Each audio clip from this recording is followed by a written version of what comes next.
Item ಯಾವುದೇ ಇರಲಿ try ಮಾಡಿ ಆಚಿ ಚಿಕನ್ ಮಸಾಲಾ. ಕಾಡುಗೋಡಿಯಲ್ಲಿ ಮಗು ವೆನ್ನಿಲಾ ಕೊಲೆ ಪ್ರಕರಣಕ್ಕೆ ಸಂಬಂಧಪಟ್ಟಂತೆ ಪ್ರಕರಣ ಸಂಬಂಧ ಪೊಲೀಸ್ ತನಿಖೆ ಕಂಟಿನ್ಯೂ ಆಗ್ತಾ ಇದೆ. ಎಸಿಪಿ ಅನುಷಾ ನೇತೃತ್ವದಲ್ಲಿ ವಿಶೇಷ ತಂಡದಿಂದ ತನಿಖೆ ನಡೀತಾ ಇದೆ. ಇನ್ನು ಪೊಲೀಸರಿಂದ ಹಲವು ಆರೋಪಿಗಳ ಹೇಳಿಕೆ ಕೂಡ ದಾಖಲಾಗ್ತಾ ಇದೆ. ಕಾಡುಗೋಡಿಯಲ್ಲಿ ಮಗು ವೆನ್ನಿಲಾ ಕೊಲೆ ಪ್ರಕರಣಕ್ಕೆ ಸಂಬಂಧಪಟ್ಟಂತೆ ಪ್ರಕರಣ ಸಂಬಂಧ ಪೊಲೀಸ್ ತನಿಖೆ ಮುಂದುವರಿತಾ ಇದೆ. ಎಸಿಪಿ ಅನುಷಾ ನೇತೃತ್ವದಲ್ಲಿ ವಿಶೇಷ ತಂಡದ ತನಿಖೆ ಇದು. ಹಾಗೆ ಪೊಲೀಸರಿಂದ ಹಲವು ಆರೋಪಿಗಳ ಹೇಳಿಕೆ ಕೂಡ ದಾಖಲಾಗಿದೆ. ಆರೋಪಿ ಜೊತೆಗೆ ಆರೋಪಿಗಳ ಕುಟುಂಬಸ್ಥರು ಹಾಗೆ ಅವರ ಆಪ್ತರು ಎಲ್ಲರ ಹೇಳಿಕೆ ಕೂಡ ದಾಖಲು ಮಾಡಲಾಗ್ತಾ ಇದೆ. ಜೊತೆಗೆ ಆರೋಪಿಗಳ ಮೊಬೈಲ್ ಕೂಡ ಪರಿಶೀಲನೆಯನ್ನ ನಡೆಸ್ತಾ ಇದ್ದಾರೆ ಪೊಲೀಸರು.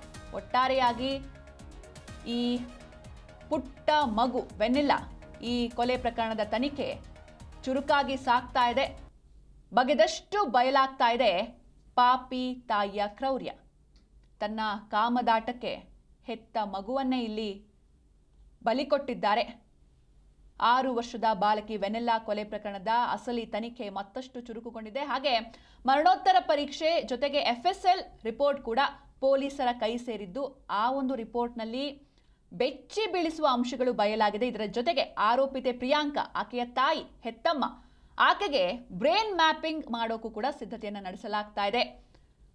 ವೆನ್ನಿಲಾ ಮಾರ್ಚ್ 24ರಂದು ಬೆಂಗಳೂರಿನ ಇಂದಿರಾನಗರದಲ್ಲಿ ಮೃತಪಟ್ಟಿದ್ಲು. ಆರಂಭದಲ್ಲಿ ಈ ಒಂದು ಪ್ರಕರಣವನ್ನ ಅಸಹಜ ಸಾವು ಅಂತ ಪೊಲೀಸರು ಕೇಸ್ ದಾಖಲಿಸಿಕೊಂಡಿದ್ರು. ಆದರೆ ಅದಾದ ಮೇಲೆ ಒಂದಷ್ಟು ವಿಚಾರಗಳು ಗೊತ್ತಾಯ್ತಾ ಹೋಯಿತು. ಇನ್ನು ಮೊಬೈಲ್ ಪರಿಶೀಲನೆ ವೇಳೆ ಚಾಟಿಂಗ್ ಡಿಲೀಟ್ ಮಾಡಿರೋದು ಪತ್ತೆಯಾಗಿದೆ.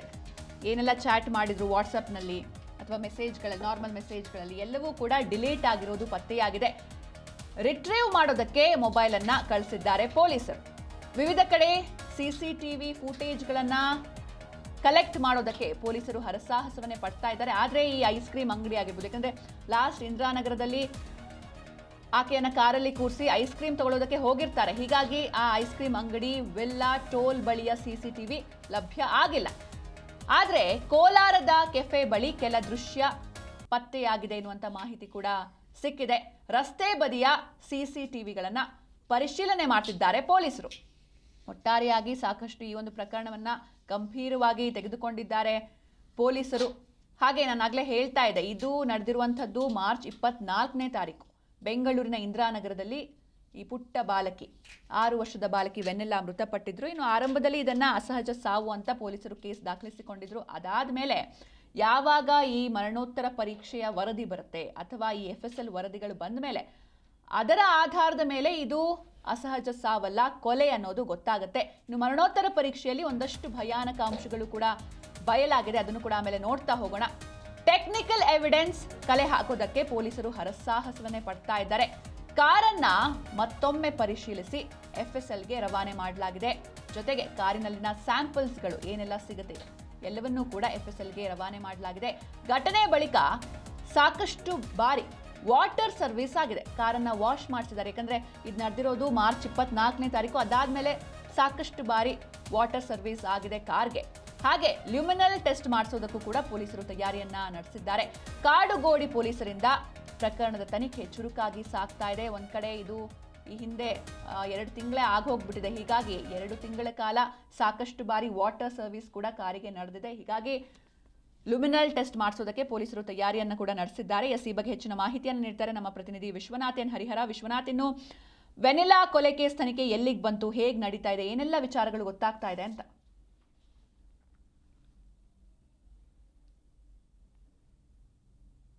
ಈಗಾಗಲೇ 2 ಆರೋಪಿಗಳನ್ನ ಬಂಧಿಸಿ ಅಧಿಕಾರಿಗಳು ವಿಚಾರಣೆಯನ್ನು ನಡೆಸ್ತಾ ಇದ್ದಾರೆ. ಇನ್ನು ನಿನ್ನೆ ನಗರ ಪೊಲೀಸ್ ಆಯುಕ್ತರು ಕೂಡ ಈ ಒಂದು ಕೇಸನ್ನ ನಾವು ಗಂಭೀರವಾಗಿ ತೆಗೆದುಕೊಂಡಿದ್ದೇವೆ, ಹೀಗಾಗಿ ACP ದರ್ಜೆಯ ಅಧಿಕಾರಿಯನ್ನ ಪ್ರಕರಣಕ್ಕೆ ತನಿಖಾಧಿಕಾರಿಯನ್ನ ನೇಮಕ ಮಾಡಲಾಗಿದೆ ಅನ್ನೋ ಒಂದು ಆಂಗಲ್ನಲ್ಲಿ ಹೇಳಿಕೆಯನ್ನು ಕೂಡ ಕೊಟ್ಟಿದ್ರು. ಈಗ ಈ ಒಂದು ಪ್ರಕರಣ ತೀವ್ರ ಸ್ವರೂಪದ ಒಂದು ಗಂಭೀರತೆಯನ್ನು ಕೂಡ ಪಡೆದುಕೊಂಡಿರುವಂತದ್ದು. ಇದರಲ್ಲಿ ಪ್ರಮುಖವಾಗಿ ಈ ಸಾಕ್ಷ್ಯಗಳನ್ನ ಯಾವ ರೀತಿಯಾಗಿ ಅಂತಂದ್ರೆ ಯಾವುದೇ ಆರೋಪಿಗಳ ವಿರುದ್ಧವಾಗಿ ಚಾರ್ಜ್ ಶೀಟ್ ಅನ್ನ ಸಲ್ಲಿಕೆ ಮಾಡಬೇಕು ಅನ್ನುವಂತಹ ಹಿನ್ನೆಲೆಯಲ್ಲಿ ಆ ಸಂದರ್ಭದಲ್ಲಿ ಕಂಪ್ಲೀಟ್ ಆದಂತಹ ಸಾಕ್ಷ್ಯಗಳು, CCTV ಫುಟೇಜಸ್ ಗಳಾಗಿರ್ಬೋದು, ಮತ್ತು ಯಾವ್ಯಾವ ಎಲ್ಲೆಲ್ಲಿ ಓಡಾಡಿದ್ದಾರೆ ಬಾಲಕಿಯನ್ನ ಕೂರಿಸ್ಕೊಂಡು ಇವರು ಕಾರ್ನಲ್ಲಿ ಅನ್ನೋ ಒಂದು ಆಂಗಲ್ ಅಲ್ಲೂ ಕೂಡ ಪರಿಶೀಲನೆ ನಡೆಸಬೇಕಾಗತ್ತೆ. ಮತ್ತು ಐಸ್ ಕ್ರೀಮ್ ಅನ್ನ ಕೊಟ್ಟಿದ್ದೇವೆ ಅನ್ನೋ ಒಂದು ಆಂಗಲ್ ಅಲ್ಲಿ ಆರೋಪಿತ ಹೇಳಿರುವಂತದ್ದು. ಹೀಗಾಗಿ ಐಸ್ ಕ್ರೀಮ್ ಅಂಗಡಿಗಳು ಕೂಡ ಸಿಸಿಟಿವಿ ಇಲ್ಲ, ಏನೋ ಪರಿಶೀಲನೆ ಮಾಡಿದ್ರು ಕೂಡ ಯಾವುದೇ ಸಿಸಿಟಿವಿಗಳು ಕೂಡ ಅಲ್ಲಿ ಪತ್ತೆ ಆಗಿಲ್ಲ. ಹೀಗಾಗಿ ಸ್ಥಳಾಂತರ ಕಾರ್ಯ ಅಂತಂದ್ರೆ ಈ ಒಂದು ಐಸ್ ಕ್ರೀಮ್ ಅಂಗಡಿಯನ್ನ ಸ್ಥಳಾಂತರ ಮಾಡುವಂತಹ ಹಿನ್ನೆಲೆಯಲ್ಲಿ ಅಲ್ಲಿ ಸಿಸಿಟಿವಿಯನ್ನು ಕೂಡ ತೆಗೆಯಲಾಗಿದೆ. ಹೀಗಾಗಿ ಅಲ್ಲಿ ಇರುವಂತಹ ಸಿಸಿಟಿವಿಗಳು ಕೂಡ ಬಹುತೇಕ ಡೌಟ್ ಸಿಗೋದು ಅಂತ ಕೂಡ ಹೇಳಲಾಗ್ತಾ ಇದೆ.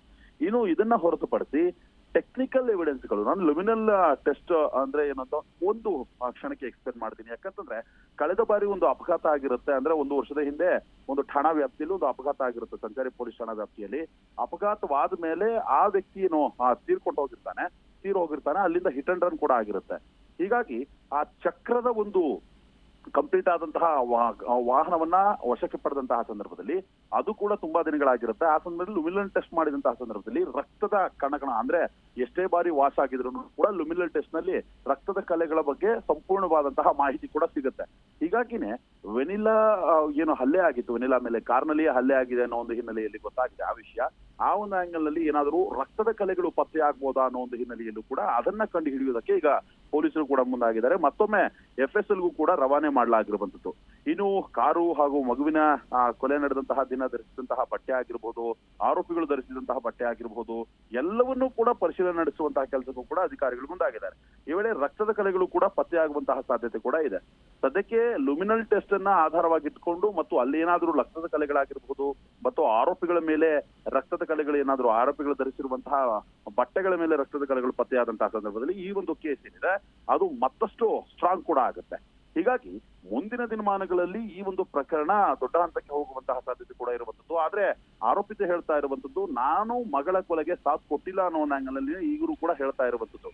ಹೀಗಾಗಿನೇ ಅಧಿಕಾರಿಗಳಿಗೆ ಇದು ದೊಡ್ಡ ತಲೆನೋವಾಗಿರುವಂತದ್ದು. ಆದ್ರೆ ಟೆಕ್ನಿಕಲ್ ಎವಿಡೆನ್ಸ್ ಗಳಾಗಿರ್ಬೋದು, ಚಾಟಿಂಗ್ ಗಳಾಗಿರ್ಬೋದು ಮತ್ತು ಇವರು ಮಾತನಾಡುವಂತಹ ಸನ್ನಿವೇಶ ಆಗಿರ್ಬೋದು, ಯಾವ ರೀತಿಯಾಗಿ ಪ್ಲಾನ್ ಮಾಡಿದ್ರು ಎಲ್ಲವನ್ನೂ ಕೂಡ ಅಧಿಕಾರಿಗಳು ಇಂಚಿಂಚು ಕೂಡ ಪರಿಶೀಲನೆ ನಡೆಸ್ತಾ ಇರುವಂತದ್ದು. ಹೀಗಾಗಿ ಮುಂದಿನ ದಿನಮಾನಗಳಲ್ಲಿ ವೆನಿಲಾ ಹತ್ಯೆ ಪ್ರಕರಣಕ್ಕೆ ಸಂಬಂಧಪಟ್ಟಂತೆ ಆರೋಪಿಗಳ ವಿರುದ್ಧವಾಗಿ ದೃಢವಾದಂತಹ ಮತ್ತು ಗಂಭೀರತರನಾದಂತಹ ಸಾಕ್ಷ್ಯಾಧಾರಗಳನ್ನ ಕಲೆಕ್ಟ್ ಮಾಡುವಂತಹ ನಿಟ್ಟಿನಲ್ಲಿ ಈಗ ತನಿಖಾಧಿಕಾರಿಗಳು ತಮ್ಮ ಕೆಲಸವನ್ನ ಮುಂದುವರಿಸಿರುವಂತದ್ದು. ಸಿಂಚನ ವಿಶ್ವನಾಥ್, ಈಗ ಪೊಲೀಸರಿಗೆ ಇನ್ ಮುಂದೆ ಏನೆಲ್ಲ ಚಾಲೆಂಜಸ್ ಇದೆ ಅಂತ, ಯಾಕಂದ್ರೆ ಇದು ಕೊಲೆ ನಡೆದಿರೋದು ಮಾರ್ಚ್ 24ನೇ ತಾರೀಕು, ಜೊತೆಗೆ ಪ್ರಿಯಾಂಕಾಗೆ ಬ್ರೈನ್ ಮ್ಯಾಪಿಂಗ್ ಮಾಡೋದಕ್ಕೆ ಸಿದ್ಧತೆ ನಡೀತಾ ಇದೆಯಾ? ಮುಂದೆ ಯಾವ ರೀತಿ ತನಿಖೆ ನಡೆಯುತ್ತೆ? ಸಿಂಚನ, ಈಗಾಗಲೇ ನಾನು ಅವಾಗಲೇ ಹೇಳಿದ ಹಾಗೆ ಇಲ್ಲಿ ಟೆಕ್ನಿಕಲ್ ಎವಿಡೆನ್ಸ್ ಗಳನ್ನ ಕಲೆಕ್ಟ್ ಮಾಡುವಂತಹ ನಿಟ್ಟಿನಲ್ಲಿ ಅಧಿಕಾರಿಗಳಿಗೆ ದೊಡ್ಡ ತಲೆನೋವಾಗ್ತಾ ಇರುವಂತದ್ದು. ಯಾಕಂತಂದ್ರೆ ಸಿಸಿಟಿವಿ ಫುಟೇಜಸ್ಗಳು ಲಭ್ಯವಿಲ್ಲದೆ ಇರುವಂತಹ ಕಾರಣಕ್ಕೆ ಮತ್ತು ಈ ಒಂದು ಕಾರಣ ಪದೇ ಈಗಾಗಲೇ ವಾಶ್ ಮಾಡಿರುವಂತಹ ಹಿನ್ನೆಲೆಯಲ್ಲಿ ಲುಮಿನಲ್ ಟೆಸ್ಟ್ಗೆ ಒಳಪಡಿಸಿದಂತಹ ಸಂದರ್ಭದಲ್ಲಿ ಆವಾಗ ಮಾತ್ರ ಕೆಲವೊಂದು ಸಾಕ್ಷ್ಯಾಧಾರಗಳು ಲಭ್ಯ ಆಗುವಂತಹ ಸಾಧ್ಯತೆ ಕೂಡ ಇರುತ್ತೆ. ಮತ್ತು ಆರೋಪಿತರ ಮೊಬೈಲ್ಗಳನ್ನ ವಶಪಡಿಸಿಕೊಂಡು ಅದನ್ನ ರಿಟ್ರೀವ್ ಮಾಡುವಂತಹ ನಿಟ್ಟಿನಲ್ಲಿ ಯಾವುದೇ ಟೆಕ್ಸ್ಟ್ ಗಳಾಗಿರ್ಬೋದು, ಕರೆಗಳಾಗಿರ್ಬೋದು, ಏನೇನೋ ಎಲ್ಲ ಡೀಟೇಲ್ಸ್ ಗಳನ್ನ, ಫೋಟೋಗಳನ್ನು ಕೂಡ ಡಿಲೀಟ್ ಮಾಡಿದಂತಹ ಸಂದರ್ಭದಲ್ಲಿ ಅವುಗಳನ್ನ FSLಗೆ ಕಳಿಸಿ ಆ ಮೊಬೈಲ್ ಅನ್ನ ರಿಟ್ರೀವ್ ಮಾಡಿದಂತಹ ಸಂದರ್ಭದಲ್ಲಿ ಇವರ ಫೋಟೋಗಳಾಗಿರ್ಬೋದು, ಚಾಟಿಂಗ್ಸ್ ಆಗಿರ್ಬೋದು, ಕಾಲ್ ಹಿಸ್ಟ್ರಿ ಆಗಿರ್ಬೋದು ಎಲ್ಲವೂ ಕೂಡ ಅಂದ್ರೆ ಕೊಲೆ ನಡೆದಂತಹ ದಿನಕ್ಕೂ ಮುಂಚೆ ಮತ್ತು ಅದಾದ್ಮೇಲೆ ಯಾವ ರೀತಿಯಲ್ಲಿ ಆರೋಪಿಗಳಿಬ್ರು ಕೂಡ ಸಂಪರ್ಕದಲ್ಲಿದ್ರು ಅನ್ನೋ ಒಂದು ಆಂಗಲ್ ನಲ್ಲೂ ಕೂಡ ಅಧಿಕಾರಿಗಳು ಪರಿಶೀಲನೆ ನಡೆಸಬೇಕಾಗತ್ತೆ. ಹೀಗಾಗಿನೇ ಸ್ವಲ್ಪ ದಿನಗಳ ಕಾಲ, ಯಾಕಂತಂದ್ರೆ ಇದೊಂದು ಟೆಕ್ನಿಕಲ್ ರೀತಿಯಲ್ಲಿಯೇ ಆರೋಪಿತರನ್ನ ಆರೋಪಿಗಳು ಅಂತ ಅಪರಾಧಿಗಳು ಮತ್ತು ಮುಂದಿನ ದಿನಮಾನಗಳಲ್ಲಿ ಚಾರ್ಜ್ ಶೀಟ್ ಅನ್ನ ಸಲ್ಲಿಕೆ ಮಾಡುವಂತಹ ಸಂದರ್ಭದಲ್ಲಿ ಈ ಕೆಲವೊಂದು ಅಂಶಗಳನ್ನ ಪ್ರಮುಖವಾಗಿ ಇಲ್ಲಿ ಆಡ್ ಮಾಡ್ಬೇಕಾಗತ್ತೆ. ಹೀಗಾಗಿನೇ ಈ ಒಂದು ಕೂಲಂಕುಷವಾದ ಪರಿಶೀಲನೆ ಮತ್ತು ನಿಧಾನಗತಿಯಲ್ಲಿ ಈ ಒಂದು ಪ್ರಕರಣ ಸಾಗ್ತಾ ಇದ್ರು ಕೂಡ ಸದ್ಯಕ್ಕೆ ತನಿಖೆಯ ಆಂಗಲ್ ನಲ್ಲಿ ನೋಡೋದಾದ್ರೆ ತುಂಬಾ ಸೂಕ್ಷ್ಮ ಸಾಕ್ಷ್ಯಗಳೇನಿದೆ ಅವೆಲ್ಲವನ್ನು ಕೂಡ ಕಲೆಕ್ಟ್ ಮಾಡುವಂತಹ ನಿಟ್ಟಿನಲ್ಲಿ ಅಧಿಕಾರಿಗಳು ಮುಂದಾಗಬೇಕಾಗತ್ತೆ. ಅದರಲ್ಲಿ ಬ್ಲಡ್ ಸ್ಯಾಂಪಲ್ಗಳನ್ನು ಕೂಡ ತೆಗೆದುಕೊಂಡಿರುವಂತದ್ದಾಗಿರ್ಬೋದು ಮತ್ತು ಈಗಾಗಲೇ ಮೃತ ಬಾಲಕಿಯ ಒಂದು FSL ರಿಪೋರ್ಟ್ ಕೂಡ ಬಂದಿದೆ ಮತ್ತು ಅದೇ ರೀತಿಯಾಗಿ ಮರಣೋತ್ತರ ಪರೀಕ್ಷೆಯ ರಿಪೋರ್ಟ್ ಆಗಿರ್ಬೋದು ಎಲ್ಲವನ್ನೂ ಕೂಡ ಕಾನೂನು ತಜ್ಞರ ಮೊರೆ ಕೂಡ ಹೋಗ್ತಾರೆ ಮುಂದಿನ ದಿನಮಾನಗಳಲ್ಲಿ. ಒಟ್ಟಾರೆಯಾಗಿ ಪೊಲೀಸರಿಗೆ ಈ ಒಂದು ಪ್ರಕರಣದಿಂದ ತೀವ್ರವಾದಂತಹ ಮುಜುಗರ ಆಗಿರುವಂತದ್ದು. ಈಗಾಗಲೇ 3 ಜನರ ತಲೆದಂಡ ಆಗಿದೆ ಅಧಿಕಾರಿಗಳದ್ದು. ಅದನ್ನ ಹೊರತುಪಡಿಸಿ ಅದೆಲ್ಲವನ್ನೂ ಕೂಡ ಸರಿಪಡಿಸ್ಕೊಳ್ಬೇಕು ಅಂತಂದ್ರೆ ಆರೋಪಿಗಳೇನಿದ್ದಾರೆ ಅವರಿಗೆ ತಕ್ಕನಾದಂತಹ ಶಿಕ್ಷೆಯನ್ನ ಕೊಡಿಸುವಂತಹ ನಿಟ್ಟಿನಲ್ಲಿ ಕೆಲಸ ಮಾಡ್ಬೇಕಂತ ಜವಾಬ್ದಾರಿ ಈಗ ಪೊಲೀಸರ ಮೇಲೆ ಇರುವಂತದ್ದು. ಹೀಗಾಗಿನೇ ಮುಂದಿನ ದಿನಮಾನಗಳಲ್ಲಿ ಈ ಒಂದು ಪ್ರಕರಣಕ್ಕೆ ಸಂಬಂಧಪಟ್ಟಂತೆ ಏನು ಸೂಕ್ಷ್ಮವಾದಂತಹ ಸಾಕ್ಷ್ಯಾಧಾರಗಳೇನಿದೆ ಅವೆಲ್ಲವನ್ನೂ ಕೂಡ ಕಲೆಕ್ಟ್ ಮಾಡುವಂತ ನಿಟ್ಟಿನಲ್ಲಿ ಅಧಿಕಾರಿಗಳು ಕೆಲಸವನ್ನ ಮುಂದುವರಿಸ್ತಾರೆ. Sinchana, okay, thank you Vishwanath ನಿಮ್ಮೆಲ್ಲ ಡೀಟೇಲ್ಸ್ಗಾಗಿ.